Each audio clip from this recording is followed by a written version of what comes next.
დილამშვიდობისა. ეს საქართველოს პირველი არხია, თქვენ უყურებთ გადაცემას პირადი ექიმი მარი მალაზონია ჟესტორენაზე თარგმანით. ჩვენ როგორც ყოველთვის ადამიანზე ვსაუბრობთ და ვსაუბრობთ ადამიანზე როგორც მთავარ ღირებულებაზე, ყველაზე მნიშვნელოვან ღირებულებაზე ნებისმიერ საზოგადოებაში. და ჩვენ ვსაუბრობთ ადამიანზე როგორც ოპტიმალურ სისტემაზე, სრულყოფილ ბიოლოგიურ სისტემაზე, რომლის არსებობა მხოლოდ სხეულით არ შემოიფარგლება. დიახ, ადამიანი გაცილებით მეტია ვიდრე სხეული და ასეთ შემთხვევაში ჩვენ არც ის უნდა დაგვავიწყდეს, რომ ადამიანი არის ორგანული ნაწილი იმ სივრცისა, რომელსაც გარემო ჰქვია. დიახ, გარემო ახდენს ადამიანზე გავლენას და ადამიანი ცვლის თავისი ყოველდღიური არსებობით გარემოს. მაგრამ მიუხედავად ჩვენი ურთიერთობებისა, ჩვენ არასოდეს უნდა დავივიწყოთ ის კვალი, რომელსაც ჩვენ ერთმანეთზე ვტოვებთ და ასეთ შემთხვევაში არსებობს იმის საფრთხე, რომ ჩვენი დამსახურებით სირთულეები შეექმნას გარემოს, ისევე როგორც შემდეგ შეცვლილი გარემო, გაუარესებული გარემო შეცვლის ჩვენ ჯანმრთელობას, გააუარესებს ჩვენ ჯანმრთელობას. სწორედ ამიტომ აღნიშნავს მსოფლიო გარემოს დაცვის მსოფლიო დღეს და სწორედ ამიტომ არის საჭირო არა მხოლოდ ერთი დღე, არამედ მთელი კვირეულიც კი დაუთმოთ ამ საკითხს. რატომ ერთ კვირაში დაეტევა განა ის პრობლემები, რაც გარემოსთან ურთიერთობაში ათასწლეულების მანძილზე ჩამოგვიყალიბდა? რასაკვირველია, არა. მაგრამ ჩვენ ვეცდებით, რომ სხვადასხვა წახნაგიდან შევხედოთ ამ პრობლემას და დღევანდელი სათქმელი უკავშირდება კვებას. არაფერია ისეთი მაგალითი გარემოსა და ადამიანის ურთიერთობის, როგორც კვება. დიახ, ჩვენ საკვებს ვიღებთ გარემოდან და ეს ყველაფერი ინფორმაცია დაშიფრული კონკრეტულ პროდუქტებში გარემოდან ჩვენს ორგანიზმში აღწევს. არა ხანდახან, არა იშვიათად, არამედ სისტემატურად, დღეში რამდენჯერმე და ასეთ შემთხვევაში კვება, როგორც პროცესი, არის სწორედ ამ ინფორმაციის ურთიერთგაცვლა. ასეთ შემთხვევაში გარემოდან მიღებული ინფორმაცია გვაწვდის ყველა საინტერესო ფაქტს, განსაკუთრებით იმის შესახებ, თუ როგორ არის აწყობილი ესა თუ ის საკვები, რა ნივთიერებებისგან შედგება, რა ენერგიის მატარებელია, სად არის მოყვანილი, როგორი იყო ის კლიმატური გარემო, რომელშიც ვითარდებოდა, როგორია ამ პროდუქტების შენახვის პირობები, როგორია კულინარიული დამუშავების რეცეპტი. ელემენტარულად ასეთ საკვებში ჩვენ ეთნოკულტურული თავისებურებაც კი შეგვიძლია წავიკითხოთ, აღარაფერს ვამბობ, ენდემურია თუ არა საკვები, სეზონურია საკვები და ასე შემდეგ. გამოდის, რომ საკვებით გარემო კიდევ ერთხელ შემოდის ჩვენში და ამიტომ განსაკუთრებული მნიშვნელობა აქვს დღევანდელ კვებით შუქნის შანსს.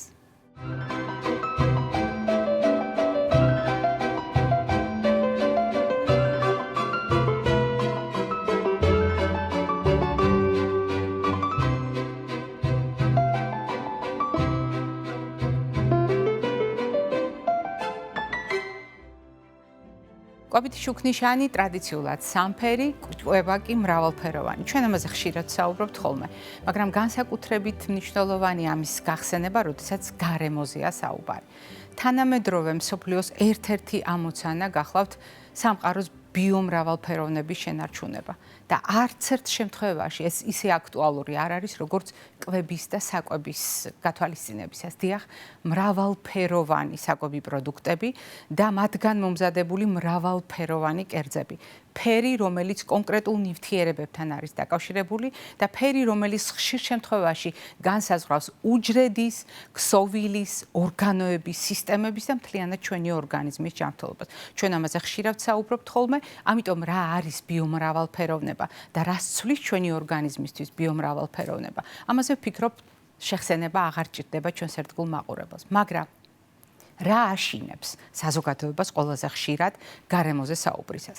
როგორც კვლევებით ირკვევა, ადამიანებს ყველაზე ხშირად აშინებთ სიტყვა ქიმიკატები. დიახ, ქიმიური ნაერთები, რომელიც მრეწველობაში გამოიყენება. უდავოდ, ძალიან საყურადღებო თემაა და განსაკუთრებით მნიშვნელოვანია, იმიტომ რომ ქიმიკატები არის დიდი ქოლგა, რომლის ქვეშაც უამრავი ნივთიერებაა გაერთიანებული. და ეს ქიმიკატები არის მაგალითად საყოფაცხოვრებო, რომელიც შეიძლება თქვენს ყოველდღიურ ოჯახურ საქმიანობას უკავშირდებოდეს და ასეთ შემთხვევაში მე აუცილებლად გაგახსენებთ ჩვეულებრივ გამრეცხს საშუალებებს, რატომღაც მარაგად შენახულ პროდუქტებთან ერთად რომ ვინახავთ და ასეთ შემთხვევაში ჩვენ არ უნდა დაგვავიწყდეს, რომ ჩვენ ვუწყობთ ხელს იმას, რომ ამგვარი ქიმიკატები აღმოჩნდეს საკვებ პროდუქტებში.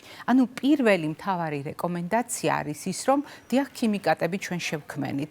ქიმიკატებს ჩვენ ყოველდღიურად ვიყენებთ, მაგრამ მიუხედავად ამისა, ჩვენ არ უნდა დავივიწყოთ, რომ ქიმიკატები და საკვები პროდუქტების მარაგები ერთად არ უნდა იყოს, მეზობლად არ უნდა იყოს, საერთო სივრცეში არ უნდა იყოს.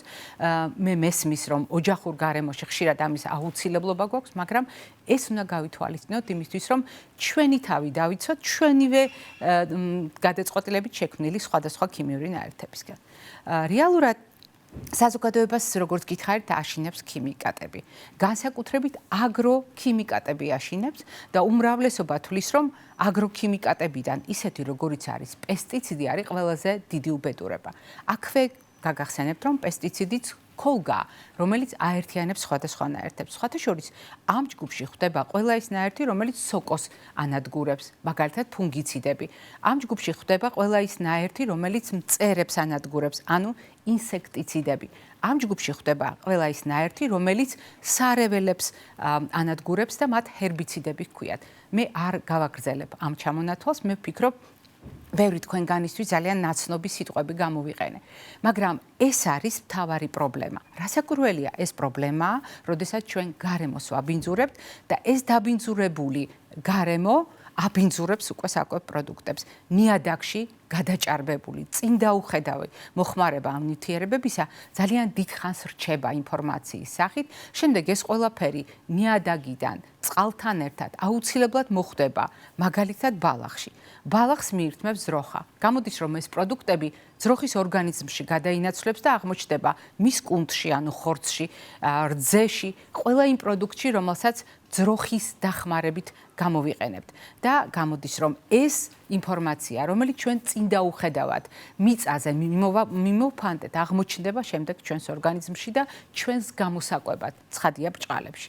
მაგრამ მხოლოდ ეს არის პრობლემა. აღმოჩნდა, რომ აქ ჩვენ უნდა გავითვალისწინოთ ისეთი სიტყვა, როგორიც გახლავთ პროცესირებული. რატომ არის მნიშვნელოვანი სიტყვა პროცესირებული და რას ცვლის პროცესირებული საკვები პროდუქტები? არსებითად ყველაფერს ცვლის, რადგან თანამედროვე რეალობაში უკიდურესად დამუშავებული პროდუქტები განიხილება ჩვენი ჯანმრთელობისათვის სასიცოცხლო რისკის მატარებლად. მაგალითად, როდესაც მიკროტალღურ ღუმელში გასაცხელებელ საკვებზე ვსაუბრობ, დიახ, ეს საკვები გახლავთ უკიდურესად დამუშავებული, ულტრა დამუშავებული და ყველაზე მაღალი რისკის მატარებელი. არადა ყოველდღიური ნაწილია თანამედროვე ცივილური საზოგადოების, რომელიც კერძების საგანგებოდ მომზადებას საუზმედ, სადილად, ვახშმად ვეღარ ასწრებს. მაგრამ არის კიდევ ერთი ძალიან მნიშვნელოვანი საკითხი.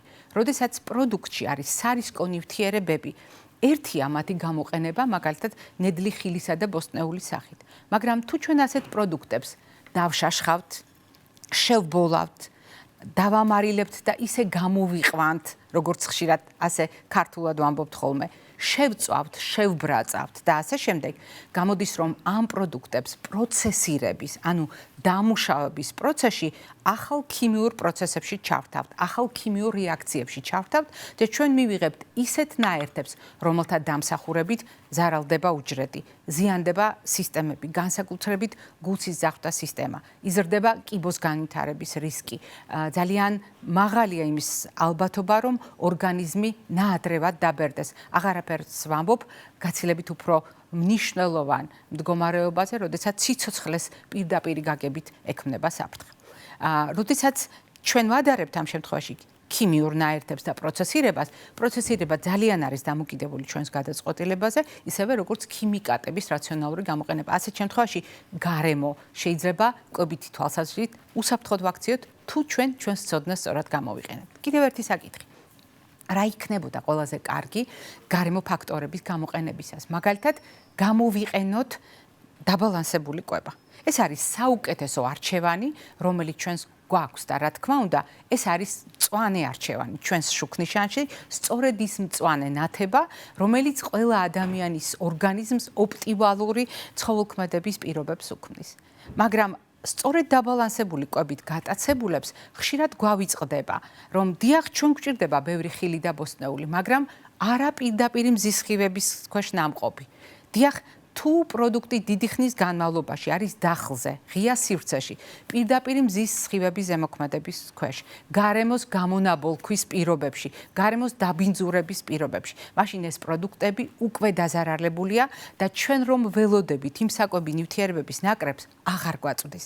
გარდა ამისა, თუ ჩვენ დავარღვიეთ ამ პროდუქტების შენახვის და მოხმარების ვადები, თუ ჩვენ დავარღვიეთ ელემენტარული ჰიგიენა კვებისა, როდესაც ჩვენ დაბინძურებულ და გარეცხილ პროდუქტებს ერთმანეთის გვერდ ვათავსებთ. დაბინძურებულ და გარეცხილ პროდუქტებს ერთსა და იმავე ზედაპირზე ვამუშავებთ ერთი და იგივე ინსტრუმენტების გამოყენებით. მაცივარში ერთად ვათავსებთ და როდესაც ჩვენ საუბრობთ პროდუქტების გამოყენებაზე, აუცილებლად გაგახსენებთ ღბადაღებულ აფლატოქსინს, რომელზედაც წლების განმავლობაში ვსაუბრობთ, თუ პროდუქტი მძაღდება, თუ ნიგოზი, თხილი დამძაღებულია, შეველიოთ ამ პროდუქტებს, იმიტომ რომ ცხიმის დამძაღებასთან ერთად აუცილებლად უნდა გავითვალისწინოთ რისკი იმისა, რომ შესაძლოა სოკო იყოს განვითარებული. ჩვენ მას თვალით ვერ დავინახავთ, მაგრამ სამაგიეროდ მისი დამსახურებით გამომუშავებული შხამი, ტოქსინი, აფლატოქსინის სახელით აუცილებლად ხილულ გავლენას იქონიებს ჩვენ ჯანმრთელობაზე. გასათვალისწინებელია მაგალითად ისეთი უსაფრთხოების წესები, როგორიც გახლავთ ცხიმების სწორი დამუშავება და შენახვა, დიახ, დაბალანსებული კვების ნაწილია ცხიმების სწორი გამოყენება, მაგრამ თუ თქვენ მუდმივად პლასტმასის ჭურჭლით, მუდმივად გამჭვირვალე, პირდაპირ მზის სხივების ქვეშ დატოვებულ ცხიმს იყენებთ, ან ათავსებთ სისტემატურად მაცივარში, მაშინ თქვენ უნდა გაითვალისწინოთ, რომ ეს პროდუქტი სარისკო თვისებებს შეიძენს. ისევე როგორც მაგალითად კარაკი, რომელსაც ჰაერთან კონტაქტისთვის დიდხანს დავტოვებთ, რომელიც არ არის გაუმჭვირ ჭურჭელში და არ არის სამაცივრე კარადაში მოთავსებული. ეს ყველაფერი ძალიან კარგად ვიცით, მაგრამ სწორედ მათი ნაკრები, აი ამ ცოდნის ნაკრები არის გადამწყვეტი, როდესაც ჩვენს ყოველდღიურ გარემოში თავი უნდა დავიცვათ გარემოს ფაქტორებისაგან და ამ დროს რა გვახსენდება? ის ჯადოსნური წარწერები, რომელიც გაჩნდა საკვებ პროდუქტებზე. მაგალითად, პროდუქტებისათვის ძალიან დამახასიათებელი გახდა მიმზიდველობა და მიმზიდველ ფაქტორთა შორის ერთ-ერთი აღმოჩნდა წარწერა, რომელსაც სხვადასხვაგვარად ვკითხულობთ. ეკო საკვები, ბიო საკვები, ორგანული საკვები.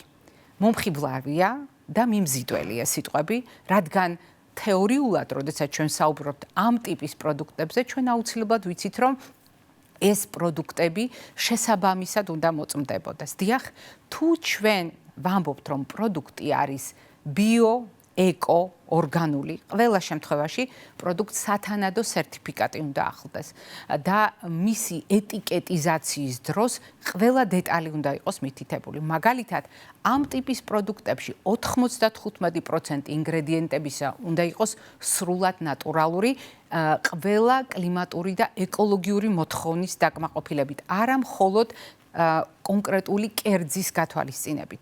და ასეთ შემთხვევაში ის 5% შეიძლება იყოს მაგალითად უნებური დაბინძურება, წვიმის სახით, ქარის სახით მოტანილი სხვადასხვა ნივთიერებების გამო. როდესაც ამ პროდუქტებზე არ არის დატანილი ეტიკეტი, არ არის სათანადო სერტიფიკატი, რომელიც ევროკავშირის მოთხოვნით აუცილებელია. უფრო მეტიც, მასზე უნდა იყოს მითითებული ევროკავშირის შიგნით არის წარმოებული ეს პროდუქტი თუ გარეთ, მაშინ აუცილებლად უნდა ეჭვის თვალით შევხედოთ, მართლაც არის ეს პროდუქტი ბიო, ეკო ან ორგანული. ასეთ შემთხვევაში ჩვენ ზედმეტმა გატაცებამ ამ ტიპის პროდუქტებით შეიძლება სერიოზული საფრთხე შეგვიქმნას. რატომ? მე გაგახსენებთ ორთორექსიას. ეს არის მდგომარეობა, რომელიც მხოლოდ და მხოლოდ ჯანსაღი-კვებისკენ არის თითქოს მიმართული. როდესაც ჩვენ წონასწორობაში გვინდა შევინარჩუნოთ მადა და არჩევანს ვაკეთებთ სწორედ ჯანსაღი პროდუქტების სასარგებლოდ. მხოლოდ ჯანსაღი პროდუქტების სასარგებლოდ და როდესაც ხანგრძლივად აკეთებს ამას ადამიანი საგანგებო განათლების სპეციალური მომზადების გარეშე, შეიძლება ორგანიზმი სწორედ ისეთივე შედეგთან მიიყვანოს, როგორიც სრული უმადობა იქნებოდა, ანუ ანორექსია, როდესაც ორგანიზმი იფიტება, ორგანიზმს აკლდება კალორიები, საკვები ნივთიერებები და ჩვენ ზუსტად ისეთივე დაზარალებულები აღმოჩნდებით, როგორც უმადობის ან საკვების უკიდურესი შეზღუდვის დროს. ამიტომ კიდევ ერთხელ რომ შევაჯამოთ. გარემოსთან ურთიერთობაში ჩვენ გვჭირდება მისგან დაბალანსებულად მიღებული საკვები პროდუქტები, მაგრამ ამავე დროს გვჭირდება უსაფრთხოება, რომელიც დიახ შეიძლება იყოს უზრუნველყოფილი ბიო, ეკო, ორგანული პროდუქტებით, მაგრამ ეს შემთხვევაში მხოლოდ თუ ეს წარწერა არის განმტკიცებული ფაქტებით, დადასტურებულია ინფორმაციით, რომელიც დეტალურად ახლავს ამ პროდუქტებს და ასეთ შემთხვევაში ჩვენი დაცულობა არის სწორედ ჩვენი ჯანმრთელობის წინაპირობა. ყველა დანარჩენ შემთხვევაში ეს არის მარკეტინგული ხრიკი, რომელმაც შეიძლება დამატებითი რისკები შექმნას ჩვენი ჯანმრთელობისთვის. როდესაც გარემოზე ვსაუბრობ, მე კიდევ ერთი ფაქტორი მინდა გაგახსენოთ. ეს გახლავთ სხვადასხვა სახის მძიმე მეტალები, გარემოს დამაბინძურებლები, რომელთა შორის გადამწყვეტი შეიძლება აღმოჩნდეს ტყვია, რადგან ტყვიას მხოლოდ მაშინ აქვს აქტიური გავლენა ჩვენზე. მხოლოდ მაშინ შეიძლება საგრძნობი ზიანი მოგვიტანოს, როდესაც ჩვენ არ ვართ სათანადოდ ნაკვები. მოდით გავიხსენოთ ჩვენი ვიდეო რჩევა ამასთან დაკავშირებით.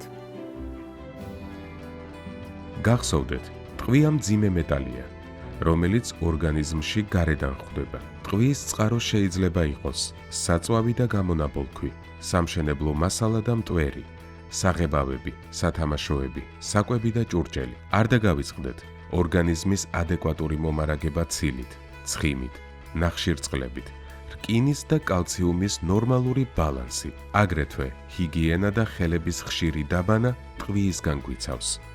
ნორმაში ჯანმრთელი ადამიანის სისხლში ტყვია არ უნდა იყოს. დასაშვებია ტყვის მაჩვენებელი 0-დან 5 მიკროგრამ დეცილიტრამდე. თუ ეს მონაცემი აღემატება 5 მიკროგრამ დეცილიტრს, ნუ შეშინდებით. გაიარეთ კონსულტაცია ექიმთან იმისთვის, რომ შეფასდეს ტყვის ზემოქმედების ნიშნები. მაგალითად, საერთო სისუსტე, შრომის უნარიანობის დაქვეითება, ბავშვებში დასწავლის სირთულეები და სწავლაში ჩამორჩენა. იყავით ფხიზლად, თუ ორგანიზმში ტყვის დონე დასაშვებ მაჩვენებელს მკვეთრად აჭარბებს. როცა სისხლში ტყვის რაოდენობა 45 მიკროგრამ დეცილიტრი, ან უფრო მეტია, ტარდება ტყვის გამანეიტრალებელი მკურნალობა. გასათვალისწინებელია, რომ ქრონიკული მოწამვლის დროს ჭარბი ტყვია აზიანებს ნერვულ სისტემას. ლაგდება სხვადასხვა ორგანოებში, ღვიძლში, ელენთაში, თირკმელებსა თუ ძვლებში. დაუშვებელია ავზში დაგროვილი ცხელი წყლის გამოყენება, მაგალითად, სადილში ან ჩაის ნაყენის მოსამზადებლად. უმჯობესია ამ დანიშნულებით ცივი წყლის გაზზე გაცხელება ან ადუღება. არა მიზანშეწონილია მთელი დღის განმავლობაში გზის პირას, დახლზე გამოფენილი საკვები პროდუქტების შეძენა, საქონლის და ფრინველის საბალახოდ გაყვანა მაგისტრალებთან ახლოს, სიცოცხლის გახანგრძლივება და არაგადამდებ დაავადებათა თავიდან აცილება შესაძლებელია. სწორი კვებით, რეგულარული ფიზიკური აქტივობით, თამბაქოზე უარის თქმით. აირჩიე ჯანსაღი ცხოვრების წესი, პირადი ექიმის რჩევით. მინდა კიდევ ერთხელ გაგახსენოთ, რამდენად მნიშვნელოვანია ჩვენი ორგანიზმის შიგნით წონასწორობა იმისათვის, რომ გარემო ფაქტორებს ადვილად გავუმკლავდეთ, მათ შორის კვებაში. როდესაც ჩვენ საგანგებოდ საუბრობთ ხოლმე ტყვიაზე, უნდა გავითვალისწინოთ რკინის, კალციუმის, თუთის როლი ჩვენს ორგანიზმში და მათი წონასწორობა არ აძლევს საშუალებას ტყვიას მავნე გავლენა კაფიოდ გამოავლინოს. მხოლოდ ასეთ შემთხვევაში, როდესაც ირღვევა წონასწორობა და როდესაც ორგანიზმი არ არის სათანადოდ უზრუნველყოფილი საკვები ნივთიერებებით, აუცილებელი ვიტამინებით, მინერალებით, ენერგიით, რა თქმა უნდა, ტყვის გავლენა არის უკვე თვალსაჩინო. თუმცა ზედმეტად მაინც არ უნდა შეგვეშინდეს და გავითვალისწინოთ ის ინფორმაცია, რომელიც ვიდეო რჩევაში უკვე მოისმინეთ. მე მინდა გაგახსენოთ ძალიან ხანდაზმული კამპანია, რომელიც წლების წინ წამოიწყო ჩვენმა გადაცემამ და ერთადერთი ამოცანა, რაც ჩვენ გვამოძრავებდა, იყო გარემოსთან ჰარმონიული ურთიერთობა, ეკომეგობრული დამოკიდებულება. თქვენ ძალიან ხშირად გესმით ახლა ეს სიტყვა, მაგრამ როდესაც ჩვენ ვსაუბრობდით მაგალითად ქსოვილის ჩანთაზე, ქსოვილის ჩანთა პოლიეთილენის პარკის ნაცვლად, მრავალჯერადი გამოყენების ბიოდეგრადირებადი, ეკომეგობრული პროდუქტი. ჩვენ საუბრობთ მაგალითად მინის ბოთლზე, რომელიც ბისფენოლს არ შეიცავს პლასტმასის ჭურჭლისგან განსხვავებით და ბიოდეგრადირებადია. ბევრად უფრო უსაფრთხოა, პროდუქტების შესანახად და ასეთ ჩამონათვალში თანდათანობით გაჩნდა სხვა პროდუქტები. მაგალითად, ხის კოვზი იმისათვის, რომ ჩვენი ჯანმრთელობა და საკობი პროდუქტები იყოს მეტად დაცული. მაგალითად, თიხის ფიალა, რომელიც ერთი მხრივ აერთიანებს 4 სტიქიას, მიწას, წყალს, ცეცხლს, ჰაერს და გარკვეული მისტიკა ახლავს მასთან, მაგრამ რაც მთავარი არის კარგი დოზიმეტრი იმისათვის, რომ ბალანსირებული კვების დროს სამი გასაღები არ დაგვავიწყდეს. როდის მივირთმევთ, რამდენს მივირთმევთ, რას მივირთმევთ, ან როგორია ჩვენი კვების რეჟიმი, ულუფა, რაციონი და ასეთ შემთხვევაში ჩვენი დამოკიდებულება გარემოს მიმართ არის დამზოგავი მიუხედავად იმისა, რომ ყველა ამ პროდუქტის მრავალჯერადი გამოყენება შეიძლება ბევრად უფრო უსაფრთხო აღმოჩნდეს ჩვენი საკობი პროდუქტებისათვის და ჩვენი კვებისათვის. მეორე მხრივ, ჩვენ შეგვიძლია გავაკეთოთ არჩევანი. მაგალითად, გამოვიყენოთ ანტიბიოტიკები ფუტკრებთან მიმართებაში. იმ ფუტკრებთან, რომელთა რიცხოვნება კვეთრად მცირდება ყოველწლიურად ჩვენს ქვეყანაში. იმ ფუტკრების, რომელთა დამსახურებით ჩვენ უამრავ პროდუქტს ვიღებთ და რომელთა დამსახურებით უამრავი ადამიანის ჯანმრთელობა უმჯობესდება. ასეთ შემთხვევაში ჩვენ შეიძლება წინ დაუხედავად გამოვიყენოთ ის ქიმიკატები, რომელზედაც მე გადაცემის დასაწყისში გესაუბრებოდით. ის აგროპროდუქტები, რომელზედაც გადაცემის დასაწყისში უამრავი ციდის სახით გაგახსენეთ ჩამონათვალი, მაგრამ ამავე დროს ჩვენ შეგვიძლია გამოვიჩინოთ გონივრულობა, წინდახედულობა და გონიერება ჩვენი მდგომარეობს იმაში, რომ ჩვენი ცოდნა საკობის უსაფრთხოებასთან დაკავშირებით მაქსიმალურად გვახსოვდეს ყოველდღიურად. როდესაც უბრალოდ ვარჩევთ პროდუქტებს, როდესაც ამ პროდუქტებს ვამუშავებთ, როდესაც ამ პროდუქტებს ვინახავთ, ამ პროდუქტებისაგან სხვადასხვა კერძს ვამზადებთ და ასეთ შემთხვევაში მაგალითად მზისხივებისაგან პროდუქტების დაცულობა, დახლებზე დიდხანს დაყოვნებული პროდუქტების ფრთხილად გამოყენება, პროდუქტების შენახვის და მოხმარების ვადის გათვალისწინება, გარეცხილი და დაუმუშავებელი პროდუქტების ერთმანეთისგან გამიჯნა, იმ ზედაპირების კარგად დაცვა, რომელზედაც პროდუქტები უნდა დავამუშავოთ და ცხადია, სუფთა და გაურესხავი პროდუქტები ერთდროულად არ უნდა მოთავსდეს ამ ზედაპირზე, ისევე როგორც სამაცივრე კარადაში. მივაქციოთ ყურადღება ზეთის შენახვას, ხილისა და ბოსტნეულის შენახვას, ხორცს პროდუქტების შენახვას და მივაქციოთ ყურადღება იმასაც, რომ თავად პროდუქტები შეიძლება იყოს საფრთხის მატარებელი, მაგრამ თუ ჩვენ გვეცოდინება ამ საფრთხეების შესახებ, მაშინ გარემო ჩვენთვის უსაფრთხო გახდება საკვების სახით და კიდევ უფრო მნიშვნელოვანია ამ საკვების განვითარებისთვის, ამა თუ იმ პროდუქტის საკვებად, საზრდოდ ქცევისთვის საჭირო გარემოს ჩვენ თუ დავიცავთ, ეს იმას ნიშნავს, რომ ჩვენი გადაწყვეტილებები, წინდახედული ნაბიჯები უზრუნველყოფს იმას, რომ საბოლოო ჯამში ჩვენს ორგანიზმში მხოლოდ სასარგებლო ინფორმაცია მოხდება. ეს იყო დღევანდელი ჩვენი საუბარი გარემოსა და კვების ურთიერთობა, უწყვეტი კავშირი ადამიანსა და გარემოს შორის და რა თქმა უნდა, თავარი სათქმელი, რომელიც გადაცემის ბოლოს აუცილებლად უნდა გითხრათ, ჯანმრთელობას და დღეგრძელობას გისურვებთ. ნახვამდის.